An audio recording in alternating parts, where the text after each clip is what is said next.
Oh, what's going on, guys? Joshua Gibson here with the Philosophical Weightlifting YouTube channel, and today I'm bringing you the first episode, the first installment of the series, Cooking for Kilos. What's this series about? Well, it's a great question. This series is about making nutritious, very macro calorie friendly foods to help fuel your performance in the gym. Yeah, there you go.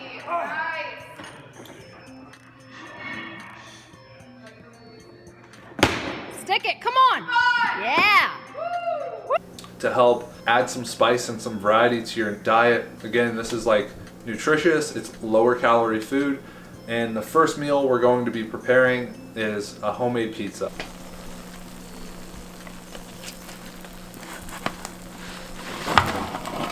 So we're going to be making the dough. I'm going to show you guys how to make a sauce, and then we're gonna find the toppings that we want to use, and you guys can find the toppings that you want to use, and I'll show you how to put everything together and make a fantastic final product.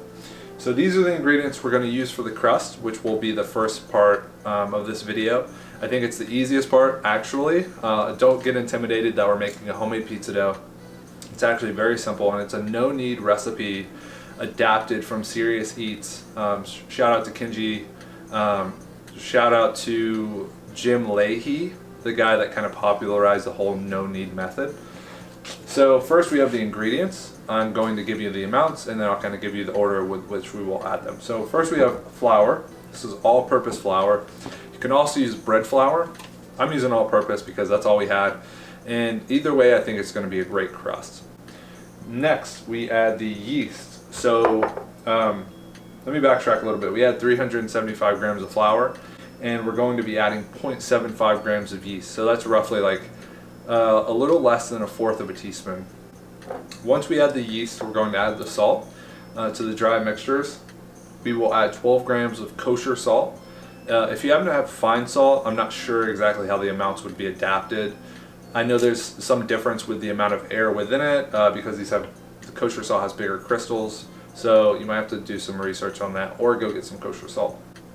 Lastly, after we have the salt, we will be adding the water. And the big take home here with water, measure it out separately and then add it in. You don't want to add it to the mixture, overdo it, and then you have this weird watery mess, right?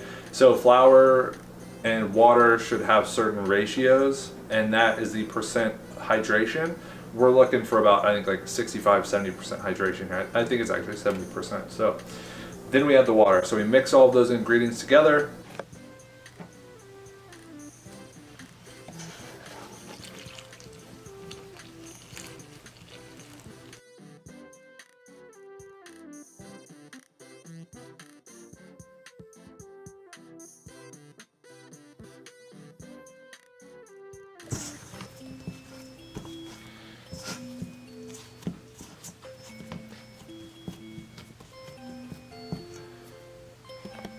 We make sure there's no dry flour left, and then we wrap it with saran wrap, and then we let it sit for about 18 hours. It's a very long time, but what you can do is you can prepare it ahead of time, the night before a big training session, come home, shower, have a quick protein snack, because we all know you need to get that protein in immediately after workout.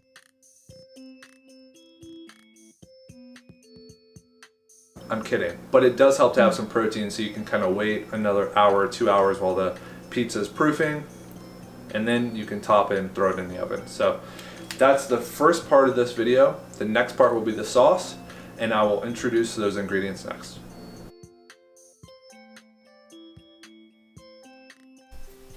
Go. Oh, what's up, guys? Can't get any privacy around here. Joshua Gibson, back with the Cooking for Kilos recipe series. Today we're making homemade pizza. This is part 2,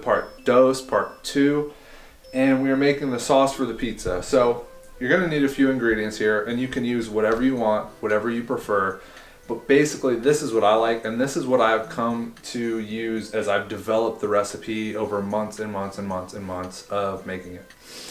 So first, we have organic strained tomatoes. So they don't have to be organic, but they do have to be strained, they do have to be pureed. The only thing I really look for in the tomatoes is that it doesn't have calcium chloride. It doesn't have anything really added to it to stabilize it or for color or for acidity. I just like tomatoes, and that's what you get with this product. So Bio Nature organic strain tomatoes. Probably got it from Whole Foods. Next we have the other produce. We have a pepper, which adds a great sweetness.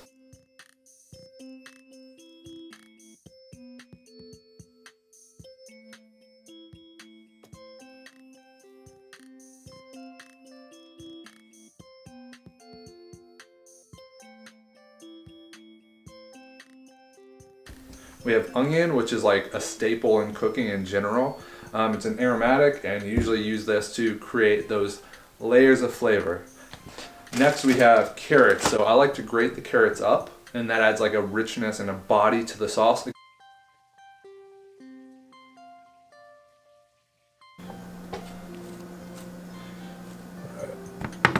I have fresh tomatoes. I like to throw those in at the end, because we're going to cook this down. We're going to reduce it a lot, and it's going to be very, very sweet. It's going to be very concentrated.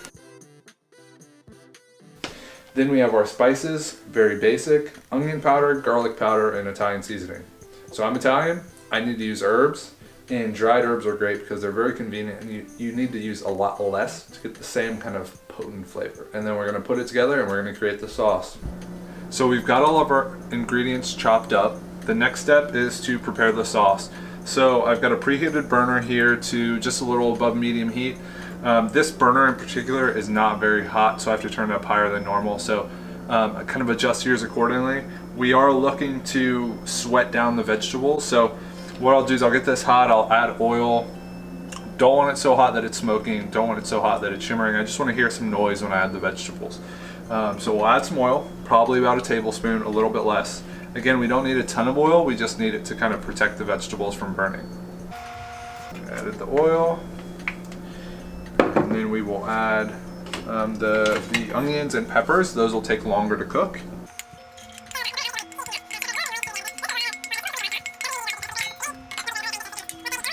So make sure you season everything. So we want layers of flavor. So salt, just a pinch for the vegetables.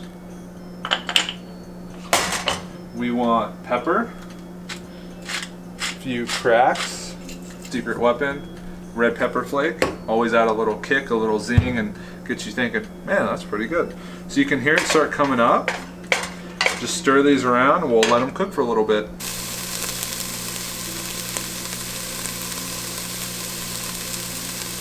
After these vegetables have cooked down pretty substantially, we will add in the carrots. And these will kind of just melt into the sauce. So we'll add those in. And again, a little bit of seasoning for the carrots. So just a little bit of salt. Hopefully you're not watching your blood pressure, because if you are, you might not want to add so much salt, or you might want to stay more hydrated. I will rejoin you guys once this is cooked.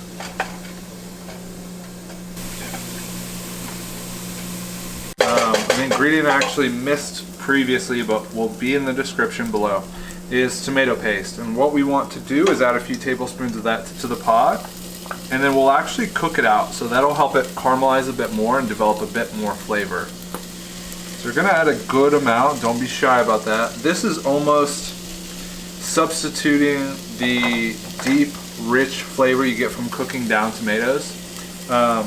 It's just concentrated tomato flavor, really. So this will be a great addition to a dish, but you do have to let it cook to get out that raw taste.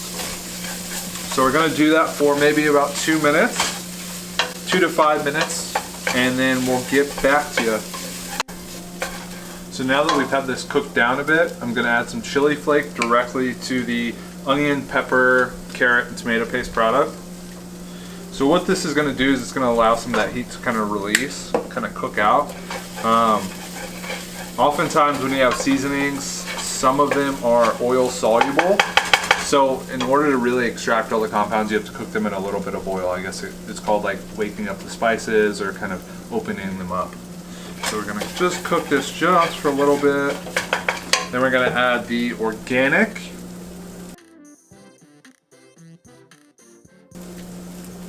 strained tomatoes.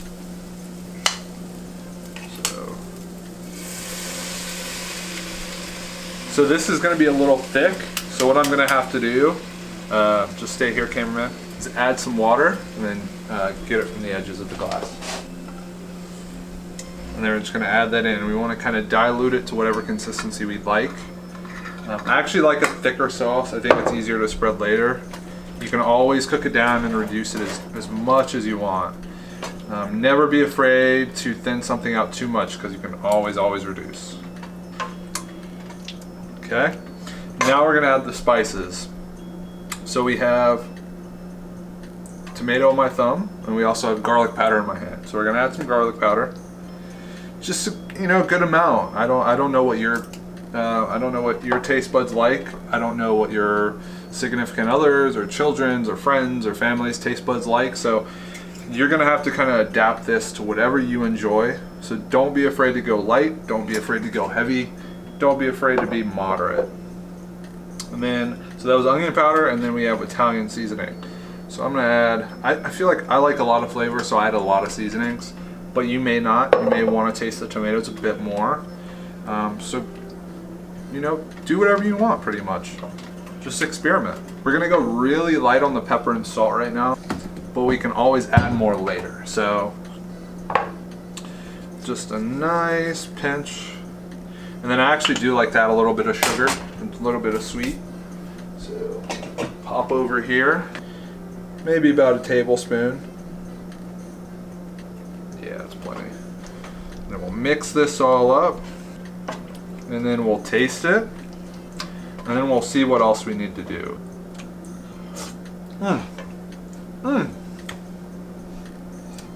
Guy Fieri. Now I know why you're always wigging out on camera when you taste food, because man, this is good. All right, we'll let this cook a bit, turn it up, bring it up to a simmer. Tomatoes are synonymous with messes, pretty much. So let's try and control that a little bit.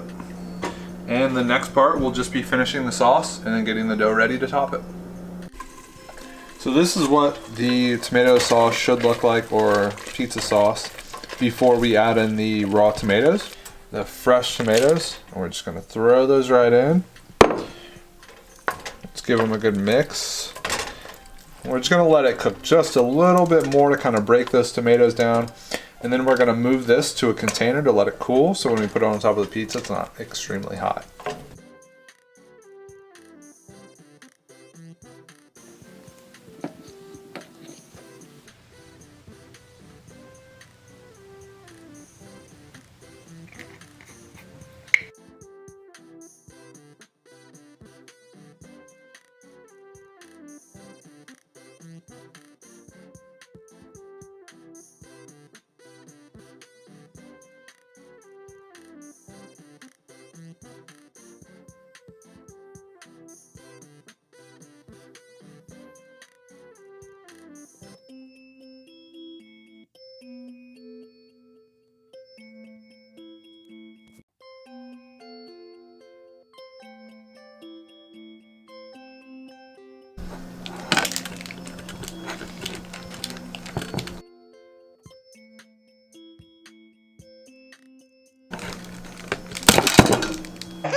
The chef gets whatever he wants. All right, it's time to piece everything together. This is the final stretch in making our homemade pizza. So we'll pull the saran wrap off, which hopefully kept it nice and sealed. And as you can see, the dough really spread out. I was able to kind of get another rise in. And what we'll want to do is we'll want to push it to the edges. One, it'll protect our olive oil from burning.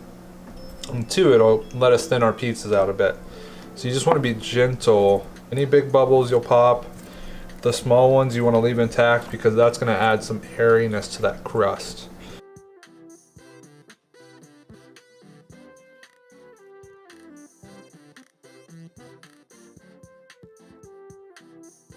First, let's put some herbs on the crust. So we'll add some really nice flavor, and they won't burn, right? These delicate herbs on top of a pizza in a really hot oven, you're gonna blast them. So we take the sauce, which is steaming. You see that? And we just wanna ladle it on, right? None of this, put it in the middle and circle it out, right? I like a lot of sauce.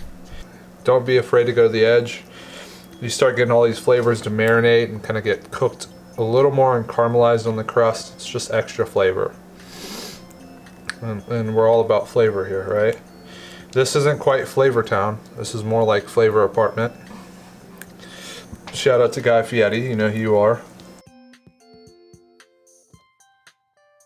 Now we add the pepperoni. So we're just gonna shove those in. We're gonna push them down too.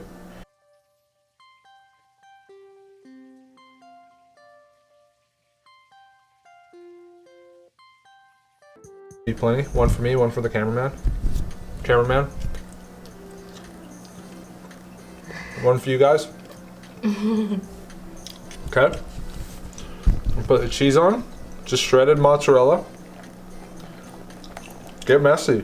If it gets on the crust and it gets crispy and burnt, that's delicious. That's flavor. This looks like it was the perfect amount of cheese. Get every last little bit. Okay. We're gonna put some red pepper flake. We're also gonna put a little bit of salt. For all you home cooks without a pizza stone, we're gonna put it at the highest point in the oven. We're gonna get the oven cranked up as high as it can go. We want a lot of heat. We wanna cook it as fast as we can. We wanna get a nice crust on the bottom. We wanna hit the top with a lot of heat. So we're gonna throw it in. 525 degrees, around 15 to 20 minutes.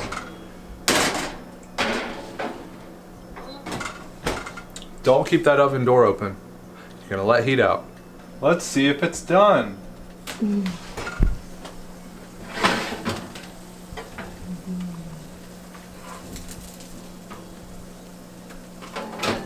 Yeah, that looks good.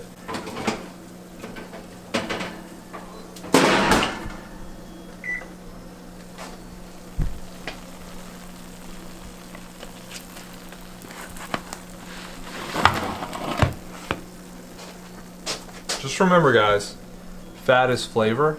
So what we're gonna do is we're gonna let it sit just for a little bit and then we're gonna cut into it. We're gonna transfer it to this wire rack so that the crust has adequate room to kind of expel its heat so it doesn't sog up the crust. And then we are going to eat. Pro tip,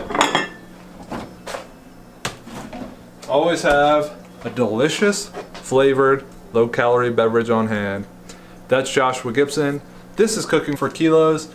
This is pizza that I just made. You can do it too. Peace.